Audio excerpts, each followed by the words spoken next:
Australian V8 supercar racing is the closest we get to seeing the average Aussie family sedan flat out on a racetrack. But just how much is left of a standard road car once it looks like this? And here's the scary part. How much more does it cost? Dick Johnson has a typical Level 1 V8 team, made possible by a number of sponsor investments. While you can go into any Ford dealer and buy a brand new manual Falcon GLI, you can't do the same with a race car like Dick's or John Bowes. They have to be built by the crew at Dick Johnson Racing. Dick, how much of the original road car is left in this race car we're looking at now? Well, basically all the panels are stock standard as they come off the shelf, and the basics of the motor car, the V8 engine that it has, is the same as what the original road car is, but quite a bit different inside. How much does it cost to build one of these V8 supercars? Well, from the ground up, it's about $250,000 each, and we've got 3 cars in total. We race 2 and we've got 1 spare. Dick, I imagine a V8 supercar team has quite an appetite for engines. How many engines have you got on board? Well, we've got 7 engines in rotation. They do around about 3,000 to 4,000 kilometres of racing miles before we rebuild them. OK, well, let's have a look under the bonnet.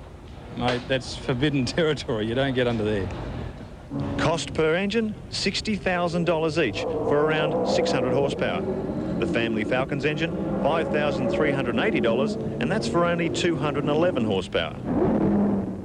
The gearbox is a 6-speed Hollinger gearbox made here in Australia. It has 6 forward gears and costs around about 20,000 Australian dollars. We don't even use a clutch sometimes when we want to change gears. If you think a good-looking alloy wheel for your road car costs a lot, how about $2,000 each for these? And that's just for the red bits. Each car has 40 spare wheels. Tyres? Your average Dunlop road tyres are going to set you back about $100 each, and you can expect to replace them after about 60,000 Ks. But in Dick's case, you're looking at $650 each tyre. In a year, the 2 cars each use 300 tyres. Dick gets an average of just 50 kilometres from each set. Dick, I imagine these V8 supercars aren't that economical to run. Now, the people at Ford tell me the Falcon GLI uses 7.6 litres per 100 kilometres on the highway. What's car 17 do?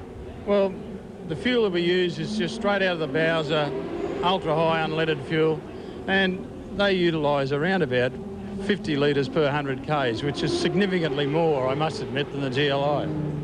The crew at Dick Johnson Racing have to do a lot of miles on the track and on the highway.